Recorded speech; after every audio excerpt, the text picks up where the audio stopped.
We're gonna get going, everybody. Stand for the pledge. I pledge allegiance to the flag of the United States of America, and to the republic for which it stands, one nation, under God, indivisible, with liberty and justice for all. Thank you.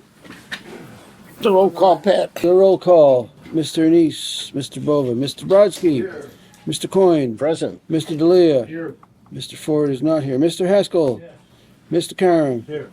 Mr. Miola, Mr. Santa Cruz, Here. Ms. Sesley. Here. All right, we do have a quorum. We're all set to go. I thought I said. Santa Claus? I thought you said Santa. And congratulations for having a list this time, Pat. Having the list? I had the list last time. I just forgot to write down some of them. We'll play the tape back. I did the roll. You can play tape back, you didn't have it. You're right. I had left it. You're right. You have the draft October 28, 2024 minutes in your packet. Is there a motion to approve? I'll make. We got seconds. You got all that, Pat? Yep. Any comments, concerns, corrections? All those in favor? Aye. Anybody opposed? Thank you. We have the employee travel policy in the miscellaneous section of your packet. Is it- That's Take me. care of the next two items. Yes. So the employee travel policy, we had a few small edits. It's not just a renewal of the previous policy. The first thing, we just kind of reorganized it to make it easier to follow for employees of what they actually are expected to do. No really new information from that perspective, other than like a few updates, with like, some updated terminology, ride hauling, which is like Uber or whatnot, something that didn't exist back in 1998 when it was originally adopted. So just a few things like that. And then the other main change is in relation to meals. We've always reimbursed meals in accordance with the IRS guidelines, which have a per diem for meals, but our policy also says that meal allowance cannot be claimed for any meal that was paid for by the conference, seminar, symposium, or other party. So the problem we ran into is if somebody, went to a conference or something that served like maybe just lunch, but they still had to pay for breakfast and dinner, like we had to give people, $75 or $78 when they were getting one or maybe two meals. And, that's not really an efficient use of funds. So the proposition in the new policy is reimbursing employees for meals in accordance with the U.S. General Services Administration MNIE rates for the applicable fiscal year based on location of travel. Those rates, the U.S. General Services Administration rates, they break down breakfast, lunch, and dinner. So, for example, if somebody is getting like breakfast and lunch at their conference, we're only reimbursing them for dinner, and we're still avoiding like collection of receipts, which was the intent here to begin with. So it's spending less money and giving people just the meal that we are reimbursing them, the cost of that, as opposed to like the whole day's worth of meals. Any questions? Nope. Someone care to move approval? I'll make. Thank you. Second, Vince. Yep. Any further discussion? All those in favor? Aye. Anybody opposed? Thank you. Next, approval of employee disciplinary record FOIL request, which is also in the same section. Yep. Also Sandra. Yes, so effective September 4th, 2024, Governor Hochul signed into law effective immediately that all agencies subject to the requirements of FOIL, which we are, they must notify employees that their disciplinary records are being FOILed if such request arises. Also, as part of that legislation, they said that we also have to adopt a policy in relation to the notification of employees. So that's what we did here. Basically, we just tried to keep it pretty general that as soon as reasonably possible following the receipt of the request, we'll notify the employee that such request has been received via email. We just created the policy again just to comply with the legislation. There were no time periods that were required? No, so that's something that could potentially be like a mandatory subject of negotiation. However, by saying that we're going to do it as soon as reasonably possible, we're not giving ourselves a guideline that like, oh, okay, we'll do it in 3 weeks, 4 weeks, like as soon as we get it. And the only reason we didn't say as soon as it's received, you know, if Amy just happens to be out, like other people aren't going to be shuffling through mail to see if we received a FOIL request. As soon as that's opened, you know, by her, we will let the employee know the FOIL request has been received. So, you know, I think that if the union wants to file a grievance that, you know, we didn't negotiate, that we do it sooner than as soon as reasonably possible, I mean, I'd be willing to, you know, fight that one, but I think we're safe from that perspective. Well, I You know, think it's also that way in the law itself. For someone who's foiled quite often in the past. Any questions regarding this policy? Someone care to approve it? Make a motion to approve? Bruce, Vince? Any further discussion? All those in favor? Anybody opposed? Thank you.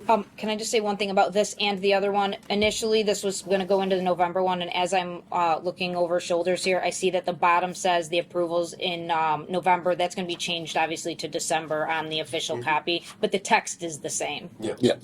Thank you.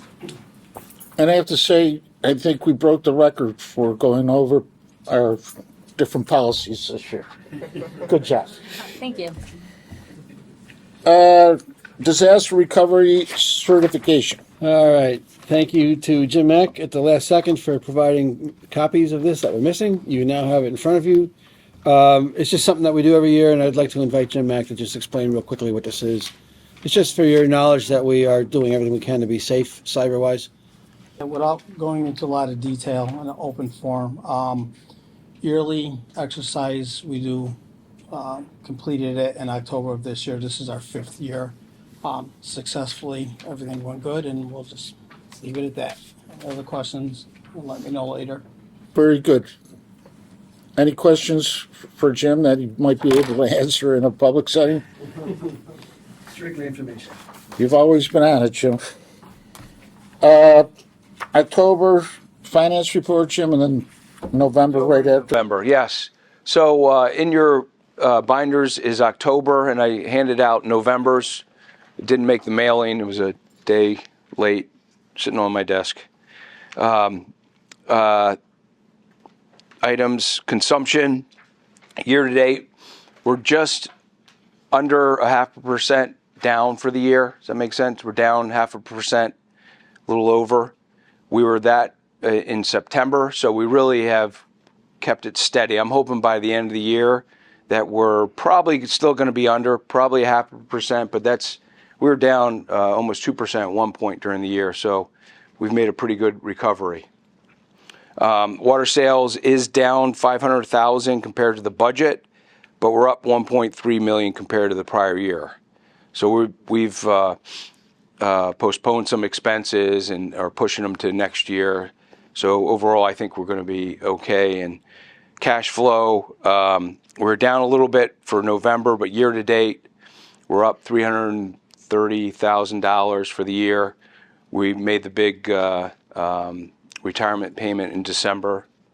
I forgot what it was, 800 something thousand. I can't remember. 65 or something. Yeah.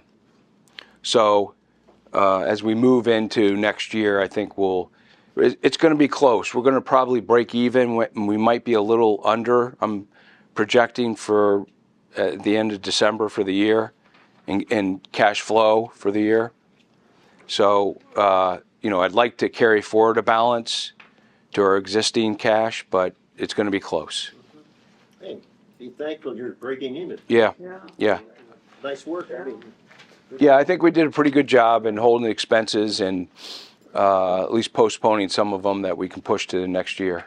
Jim, if I can just add too, we're doing our insurance renewals right now, and we just found out that our workers' comp insurance through PERMA only went up 3% this year. 3. And that still includes a very large year because they do it on a 5-year rolling basis. That's how they calculate our experience modifier. Next year when we renew, that worst year is going to drop off. And knock on wood, this year we've had no reportable injuries. And the loss run was like $12,000 for this year compared to like $380,000 in years past. So, yes. I just want to note on that it's the big part of that 3%. The reason it went up, our payroll went up 10% because it's based on actual payroll. So since we're at 100%, we're at 89 of 89 filled, as opposed to when we had vacancies.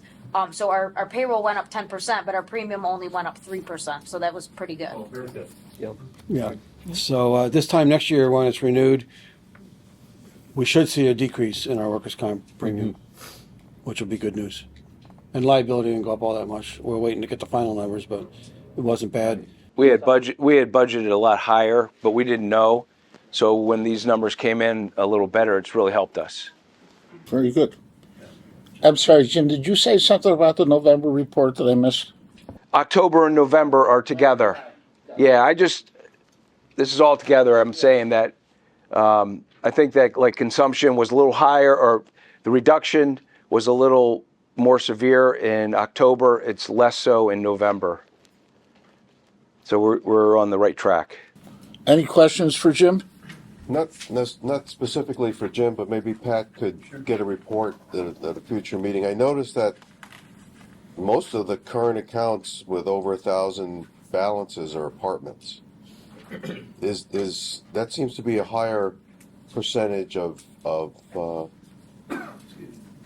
accounts than normal. I'm wondering if we could get some assessment on apartments, and particularly which of the apartments generally are behind that are locally owned and which are not, just to get a profile. I can tell you the only thing I really know for sure right now is that the largest offenders in the past, which is the Sad Estate Company that owns like 6 facilities here, they've actually been very good since they're trying to sell their entire portfolio. Yeah. They don't want any liabilities attached to it. Oh, So all of those accounts right now are current. In fact, as of last week, one was still carrying a credit balance because they accidentally overpaid it a little bit. But so I'm not sure what those other ones are, but I'll find out for you. Yeah, I'm just curious overall. I mean, Yeah. if we have good accounts, that's fine. I mean, you want good accounts because they're receiving rent and they're all full, and it's. But to see Famco and the downtown and the Garden and Empire and Cathedral and not Eastern Star, CRM. I mean, I see Cavallo's, but that doesn't, they're gone.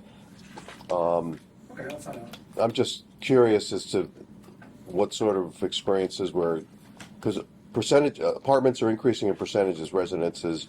Over the last 20 years, it's significantly off balance from what it used to be years ago, private homes to apartments. And I'm just curious about that Yeah, experience that we're having. yeah, all right, I'll let you know. Anything else, anybody? Pat?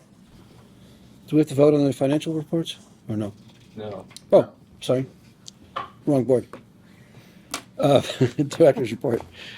Couple quick things. Jim and I did talk to our financial consultants in New York earlier today about the bonding.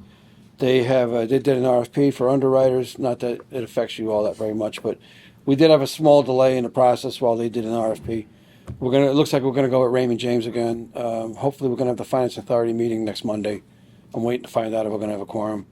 And as soon as they pick the underwriters, and Raymond James did the last 2 issues with us, they did a great job. So we'll get the bonding on track and hopefully close on those bonds sometime by early February and have the money in hand. Well, we may see a little bit of. Yeah, there could be a little change in the rates. We'll have to wait and see. But overall, our market's not doing all too badly. I don't think the rates we're going to see now are going to be significantly higher than they were when the bonds would close in early 23. Couple other things I'll just highlight very quickly. We've been watching Hinkley Reservoir because it had gotten quite low. 3.5 weeks ago, it was down to a little bit under elevation 1198. The top of the dam is at 1225, so it was 27 feet down from the top of the dam. I had somewhat of a terse email response with NYPA trying to have them slow it down. They did a minor slowdown for about 3 days, and then they went back to the operating diagram. I had some conversation with Tony Pacenti and Kevin Revere over there. They were ready to jump in. We decided to wait because some rain was expected. Magically, it's gone from 14 feet below normal to 2 feet below normal in about 3 weeks. And the projection right now, it's as of this morning, it was at 1212 compared to 1198. And by Thursday morning, it's supposed to be at 12:15. So that'll be a 17-foot elevation increase in 3.5 weeks. Yes. Maybe NIPA's a lot smarter than we are, and they knew all this rain was coming. Maybe they just got lucky. Either way, we'll take it. We were prepared for a very, very bad winter. Yeah. Because if it just froze up and nothing was running in, we would have been running off tanks already, and it would have been an emergency situation for us. Right So- now, we're saturated. We got an early Christmas. I think it's an early Christmas miracle myself. The other thing I wanted to share with you quickly is 2 items related to lead service lines. We typically apply for everything we can off the state revolving fund. Typically, Dan Falzinski will work with Lori Reed over at Ramble, formerly O'Brien and Gear. We did put applications in for lead service replacements, and Phil alerted me this morning that a letter had just come in by email earlier today. I hadn't seen it yet, but they have tentatively awarded us almost $9 million in grant money to replace lead service lines beginning in 2025, and almost $4 million, $3.9 million in zero interest loans. So we have potentially $13 million coming our way, 9 of that being grant money. The dilemma is that at the same time, we also were notified by the president of AWWA, the American Waterworks Association, that they intend to file a complaint in the federal courts in D.C. district for a regulatory review of the revised lead and copper rule on a couple of grounds. One, they're saying that it's just not feasible on the timetable they set. 2, they're saying that there's some definitions in there that are contrary. It says that if we have access to the private side, we therefore have control on the private side. And they seem to be confusing ownership and access. So it means that utilities would bite off a much larger liability based on the interpretation of that term. So they want that clarified in court. And then they're obviously making the case of affordability and that utilities can't afford to do it on that quick of a timetable. So we might find out when the appeal is heard, assuming it's heard, which I think it will be, that perhaps the incoming administration might slow that down, extend the timetables. I'm not convinced they're going to get rid of the need to get rid of the lead pipes. They might say, let's go back to the old action levels, and as long as you're under that, you're okay. The dilemma for us is that we have to sign the acceptance letter with the Environmental Facilities Corp, EFC at the state, to accept the money by January 10th. However, that's not necessarily binding. We can back out at any time and just say we really don't need the money or we don't want the money and we're going to give it back. You can give it to somebody else. My thought right now is that we ought to sign that letter, accept it, line that money up. We don't know what's going to happen on the regulatory side. And again, even if the regulations get drawn out, if it looks like in the end we're going to have to start replacing lead services anyway, we're looking at $9 million in grant money and then another almost $4 million in zero interest loans that would solve the bonding problem for us, at least for a while.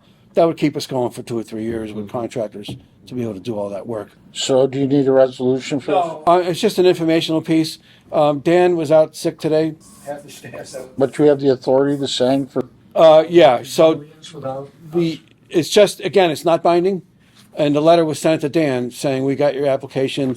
Please acknowledge receipt of it and, your intention to consider this form. What happens in the letter too is that we have actually till next September for this board to vote on the commitment to actually do it. So they don't need a resolution from us till next September, but they do need a letter signed acknowledging it and saying that we want to stay in the running and on the list. Sure. If they don't get that back, they'll take us off the list and re-award the money to somebody else. So I'm going to advise Dan to go ahead and sign that letter and send it in. And then we'll have between now and next September for all of you to formally decide if you want to engage in that program or not.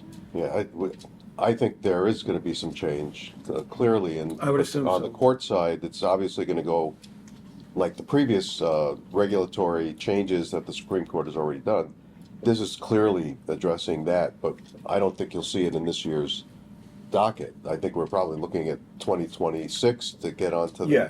the courts when it finally gets appealed down through to Right. the Supreme Court. Now, they're looking for regulatory review. The Trump administration coming in might decide as early as April or May that they're going to slow it down and review it. And that'll go to court too, so. I mean, Yeah. So again, in the absence of anything solid, my thought is at least sign up to say we want the money, And then we can decide between now and next September if we The only want to difference, authorize. though, is whether or not we're talking about the owner's side. That's because- unclear yet. Because there's no reason why we shouldn't do our side if we get the opportunity, or at least some larger pipes that may need Well, to be the replaced. problem too is that now with the more refined regulations, they're cautioning against doing what they call a partial replacement.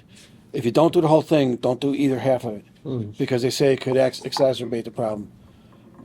Which is odd, but our water quality director can explain that. I think that's a reflection of the whole mess they created. Yeah. Everything else they touch. I will add this, Pat, and that's similar to the lead service line inventory where New York State, by legislation, kind of codified everything the federal rule required. I anticipate the same thing will happen for lead service line replacements, that a bill is about to be introduced in 2025 that essentially mimics or mirrors the federal legislation at the state level. So we may end up back in the same spot anyways. Right. Yeah, and in New York State, Here and the whole thing. in New York, we know what's going to happen anyway. Yeah. Are there any large pipes, transmission lines No, that are affected? no, it's strictly service lines coming off the main into the house. It's all So, and it's generally speaking, it's all half inch. So, 2 inches or less as a general cutoff, just to give us a little breathing room. But we don't have any transition lines? but no, none of the distribution mains are they're either old cast iron or they're ductile iron. Anything else, Pat? No, that's it for me, unless there's any questions. Any questions for Pat? Any old business? Any new business? We're adjourned. Thanks, everybody. Merry Christmas. Happy Hanukkah.